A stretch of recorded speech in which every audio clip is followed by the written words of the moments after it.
works. Okay, I should be unmuted now. Literally 2 years of Zoom and I'm still not there. Hi, everybody. I hope that you are able to watch this before our first class. And if not, it's okay. We'll go over it in class and then you'll be watching this later on. It's cool. It's week 1 and it's springtime. So everybody's a little messed up. I hope you had a fantastic break. Welcome to the class. This is EPSS 88S, which is a USIE class. So I am an undergraduate student who designed this course. We'll get a little more into that later. But again, just thank you for being here. This is my pet project and I'm super stoked to share it with you all. Yeah, okay. So today's topics for our recorded lecture, class expectations. First and foremost, we'll do some syllabus stuff. And then what are the characteristics of our solar system and where did they come from? 3, what are exoplanets? And 4, how can we detect exoplanets? So who am I? First and foremost, I'm Emery. You can call me Emery. I always get students who call me like weird things like Professor Grahil-Bland. I'm like, I'm literally 21 years old now. It's fine. I'm an undergrad in my last quarter at UCLA. I'm an individual major in astrobiology and science communication. So I pretty much study the evolution of life on other planets, which is a lot of what this class is going to be about, and also how to communicate these things to other people. So this class is actually my capstone project, along with some of the research I do here, kind of rolling it all into one to finish up my time here. I'm also a cluster peer research and writing specialist. So I work with the library for Cluster 70, the evolution of life in the cosmos. And I'm a peer mentor for some honors students and the individual majors. My own research, I do some research with Jean-Luc Margot from EPSS on Venus and different landmarks on Venus and the Magellan probe that went out there in the 90s. I've worked on a couple of citizen science projects with him for the search for extraterrestrial intelligence. And I'm right now working with a group at UPSS that does work on Titan. So my project that I'm designing this quarter is looking at photosynthesis and detection of biosignatures based on photosynthesis and what kind of factors make that more difficult. Aside from like actual work, I play Ultimate Frisbee, which I have some friends in the class that do as well. I also run, and I ran the LA Marathon this fall, which was definitely an experience. And I eat a lot of shit, chocolate. I'm technically vegan, but there's a lot of vegan chocolate out there. So here's some photos. I just thought this one was funny. I'm from Maryland, and we had the cicadas there like last year or 2 years ago, which I don't know if anyone's from the East Coast and remembers them, but my absolute favorite. This is my family. These are my roommates, some hiking up in the Sierras, and my best friend who's at Tulane. So this is from New Orleans, and that's my horse.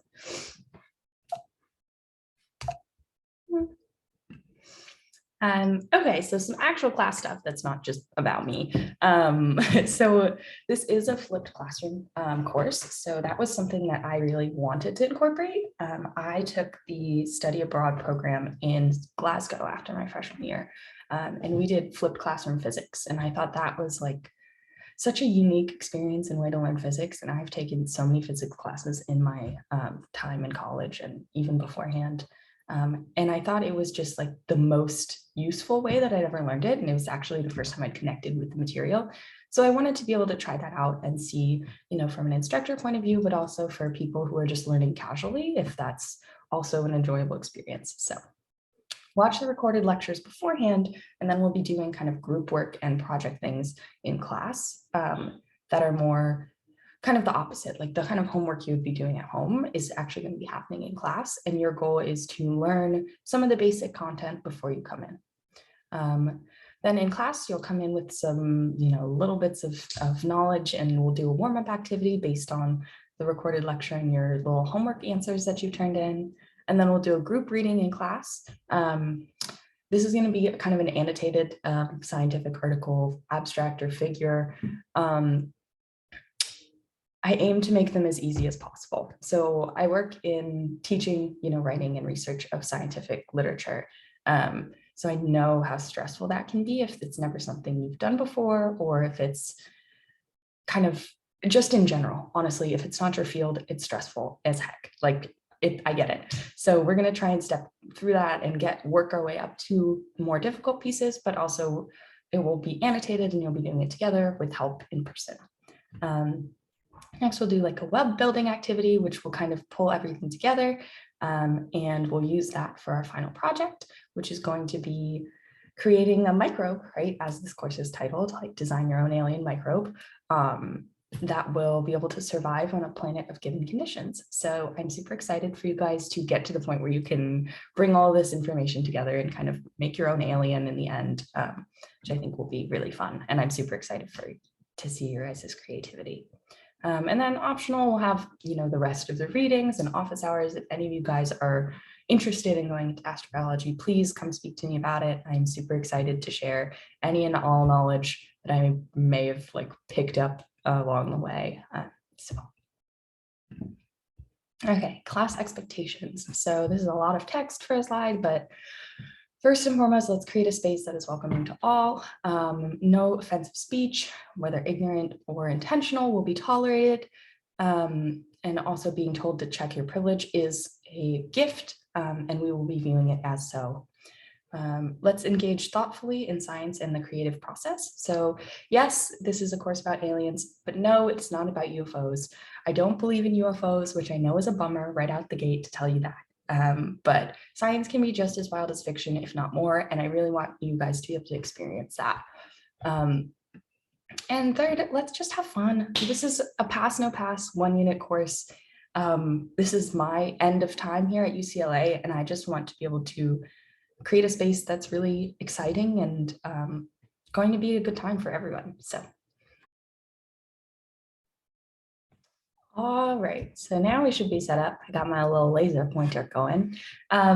So I know this is a lot of text for the very first slide of content, but I wanted to start out with this cool idea that I think Carl Sagan first came up with in Cosmos, the original one, where he put the entire history of the universe. So 14.6 billion years ago was the Big Bang. And we have lots of lines of evidence for this if you ever want to speak to me about it in office hours, but we're not going to go into detail here. But essentially he put the entire 14.6 billion years into one calendar year, right? So at 12 o'clock a.m. on January 1st was the Big Bang, and then all the way through you get to 11:59 p.m. gives you today, essentially. So the first thing that you'll notice is that all of human history starts in the last 6 minutes of the universe. So we see from 11:54 p.m. to 1 second before midnight is pretty much all of human history. You see 10 seconds to midnight is dynastic China. 1 second to midnight is when Columbus arrived in America. So in the course of the universe, we have been around in the United States, at least for less than 1 second, which is pretty insane. Okay, so then that honestly is not the focus of our class. I'm kind of going to ignore humans in this class because honestly, I don't care for us. I care for specific people, but not in general. So what I really want to focus on is this circled pink box here. So the Milky Way forms in May, essentially, if you have the Big Bang, and then you've got your first galaxies forming, and then they're dying out, and then you've got the Milky Way forming in May. And then through the summer, you've got at the end of August, we're seeing the solar system form. And in September, we have the first life forming. So this is kind of where we're going to be hanging out. If we're doing planetary science and microbiology in this course, essentially the transition between an empty barren planet to a planet with cells and nuclei and multicellular life and things that we can, see under a microscope, but aren't, Jurassic Park creations. That's kind of where we're going to be hanging out. All right. So this is our solar system. Hopefully you guys are slightly familiar with her in general. The first thing that you'll notice is that the sun is absolutely huge and that Jupiter is also absolutely huge. Jupiter is like most of the mass of the planets. Essentially, I think the sun is like 99.96 or 96 or something like that. and Jupiter is like 0.4, and then the rest of the planets are like 0.0001. So Jupiter is very big. There are a couple of features you won't see in this. And the first and foremost that I want to point out is that you've got 3 kind of smaller planets in the start, and then 4 kind of bigger ones. And then I think this is Pluto here, which kind of I'm mad about, but I'm not a pro Pluto person. So I guess that's fair. So that's something to think about, and I'll show you a little bit why that's formed. Okay, so our solar system, the solar system formed from essentially just a big cloud of dust. Actually, most of the history of the universe is just a bunch of dust and dirt and molecules kind of forming big clouds and spinning together and then kind of flattening out and creating either galaxies or creating, solar systems, or within that creating planets with rings, right? So if you think about how the galaxy looks, you've got these big spiral arms and this big like circular movement like that. I mean, that's the same movement that we have in our solar system, right? It's just on a much smaller scale. And then if you go down even further, you have Saturn, which is a great example of how you have that kind of flat shape with the spin going on. So the solar system is just one level of this scale of, physical interaction that happens. Again, if that's something you want to learn more about, we can talk about it in office hours. But this is pretty well established, and all of the different pieces that we see in our solar system can be attributed to either this process or the collisions that happen as a result of this process. So our solar system consists of 8 planets. Half of them are terrestrial, so rocky planets. That is Mercury, Venus, Earth, and Mars, moving out from the sun. As you're closer to the sun, they have a lot more metal content in them because everything else kind of burns off because they're really hot. And as you get further out, you see more rocky content. Like us, we've got some good rocks, we've got metal, we've got water, we've got best of all the worlds, literally. So that's pretty cool. The next part that I'll talk about is the Jovian planets. So those are the big boys. You've got Jupiter, Saturn, Uranus, and Neptune. So those 4 are pretty much consisting of gas and ice. So they do have rock and metal content, but because they're colder and they're further away from the sun, they're able to hold on to these lighter elements, right? Because they're not getting so hot and just expanding and floating away. So they're able to get a lot bigger just purely because of how far away they are. And Jupiter is, like I said, by far the largest. Even though its radius is about the size of Saturn, it's still much more massive, and that's just a physical interaction that happens where it shrunk down a little bit. The asteroid belt falls in between the terrestrial planets and the Jovian planets. So there's some discussion about why that is. Part of it is the interaction between Jupiter and it being so big and all of the bodies around it. Maybe it tore up some other planets and threw them into kind of a mess in the middle. Or maybe it's just, as you move from hot to cold parts of the solar system, you get these extra rocks in the middle. The Kuiper belt, which not as many people know about, is actually where Pluto lives. So you've got an extra ring of asteroids that live outside of the last planets in our solar system. So you've got these essentially asteroids that are now cold enough that they're able to pick up ice and gas. So they are a little bit colder, and we call them comets when they have ice on them. And Pluto is one of these bodies now. It's been very scientifically proven. So sorry, Pluto is no longer a planet. The Oort cloud is a really far away group of comets that are not in that same flat shape. They're in a spherical kind of ball protecting the solar system. And they, they're kind of funky. We see them every once in a while coming into, the inner solar system, but usually they're just kind of out there doing their thing. Okay, so this is a more detailed image of our solar system and kind of the different pieces that I mentioned. So see where my laser pointer is between Mars and Jupiter. That would be where you've got your asteroid belt. And then this would be where the Kuiper belt is, and then here's the Oort cloud with some of the bodies that are in it. Yeah. Okay, so next I'm going to talk about exoplanets. Hopefully, as you guys are aware, we are not the only solar system in the universe, in the galaxy. In fact, we have started to be able to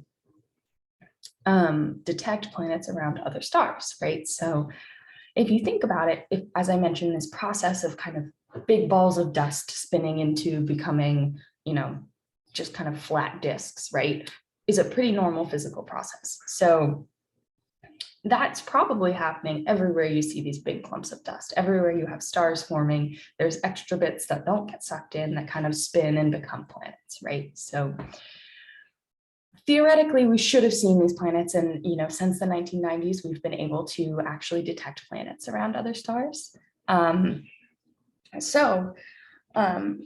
As we've done research on this, we've determined that pretty much every star that has reached its stable middle age will have a set of planets around it.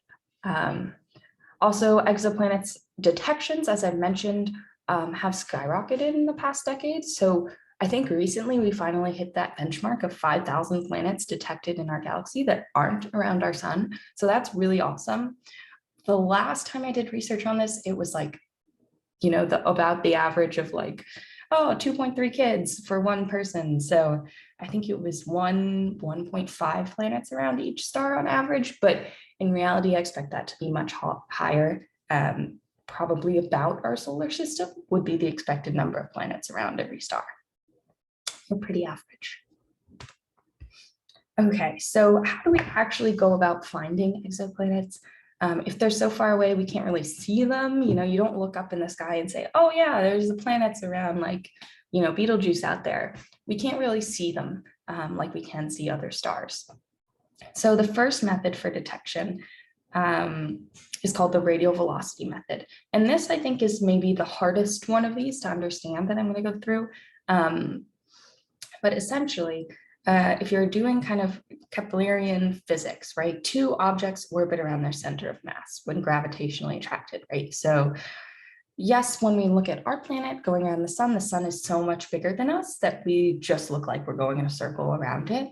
But if you actually look at it, the sun is moving just ever so slightly. It's doing a little bit of a dance. Because our planet also has mass and the sun is also attracted to us at the scale that we're attracted to that. So because it's much more massive, because we're so much smaller, it's not as big of a deal for that sun, but it does a little bit of a wobble, and we can use the Doppler effect actually to detect this around other stars and see the stars doing this little bit of a wobble, a little bit of a dance to determine that they must have planets around them pulling on them. So I won't go into detail about kind of what that looks like and what we're using telescopes for to see that, but that's something that I'm very happy to explain, how we kind of see the shift in wavelength and spectra and that kind of stuff too, if someone is interested. One of the missions that does this is the USIE telescope in Chile. So that's pretty cool. This is a kind of an original method for planetary detection, but has kind of been usurped by more recent ones. It's still going on, but there are more effective projects underway now. And this does bias certain types of planets. So planets that are bigger, right, are going to pull more on their star. So we'll see the star doing a bigger dance and it'll be easier to see. Or planets that are closer in, right? So part of the relationship depends on the distance between the two objects. So if this planet is bigger and closer in, it's much easier for us to see the star doing its little wobble. So here's a little diagram. If my description made absolutely no sense, I wanted to be able to kind of play this through for you. So this is a sun and its planet, right? So a solar system that exists with just one planet in it for simplicity's sake. So we see how the planet is kind of moving around and the star is also moving around. And they're actually both orbiting around the center of mass in the middle here, right? So the sun is doing a little circle and the planet's doing a big circle. And And now we can see that the sun is also moving kind of side to side, or if we were looking head on, it would be moving to us and away from us, right? And that's where the Doppler effect comes in, right? This planet or the sun is moving closer to us. We kind of, as an ambulance comes to you, you hear it going like higher pitch and then lower pitch as you leave. And that's kind of the shift that we see in spectra. Again, I can explain more of what's going on here in office hours if anyone's interested in it. But that movement is what we detect in our telescopes. So the next method that I wanted to talk about is the transit method. Essentially, when a planet passes between us and a star, it's kind of like an eclipse, right? So when the moon passes in front of the sun, we can't see the sun, right? Or we get, darkness because it's been blocked. Even though it's a lot farther away and we're not depending on the light of a star, we can see this dip in sunlight from these stars, I guess starlight, when any planet passes between us and them. So then we can determine, okay, if it's cyclical, right, we know that this planet is passing in front of it and therefore is probably a member of that solar system. Just like, if we see a planet in our solar system pass in front of the sun. Okay, so two missions that do this, the Kepler mission and the TESS mission, and they have discovered tons and tons of planets. Kepler is the reason that we've hit 5,000. They really, pushed this field a lot further forward in the past 2 decades. So that's been a really important advance in the field. It also biases large close-in planets. So hot Jupiters, right? So big planets that are close in are going to be blocking a lot more light as they pass in front of you, right? So, excuse me, it's easier to see. And also it has to be in our plane of view, right? So this is kind of hard to explain. So if you had a solar system that instead of being flat, like ours is, you had one that was like kind of up vertical like this, and in space it doesn't really matter, right? It's all flat to them. But if you had two that were perpendicular to each other, the planet would never pass between you and the star, right? So it would just be going around and around. And so you would never get an eclipse, right? Because the planet would never pass between you. It would only be passing in the same plane. So we can't detect those via the transit method. And here is kind of a diagram of what happens. So this little blue dot is the planet, and then this big yellow dot is the star. And we're essentially looking at how the brightness changes over time as the planet moves between us and that star. So it doesn't matter if it's not blocking out all of the sunlight, because we can detect these little drops in light from the star and those as they come back up, right? So the big thing is that it's a cyclical change, right? So if this graph were to continue, you would see those dips multiple times and at a predictable rate, which tells you that it is on orbit around that star and not just something that passed through the field. Okay, so method 3, this would be the one that you think would come first, but no, direct imaging. So this is a really up and coming method. And I know actually some grad students who are working on this at UCLA, if anyone is interested in me passing along some names. But essentially it involves taking image of young planets. So one of the problems with planets is that they are not really giving off their own light at the same extent that a star is, right? Like a star is giving off tons of light and it's doing fusion. And so you have a lot more, I guess, energy coming off it that we can detect through telescopes, right? Because we're always looking for light. That's the big thing in astronomy.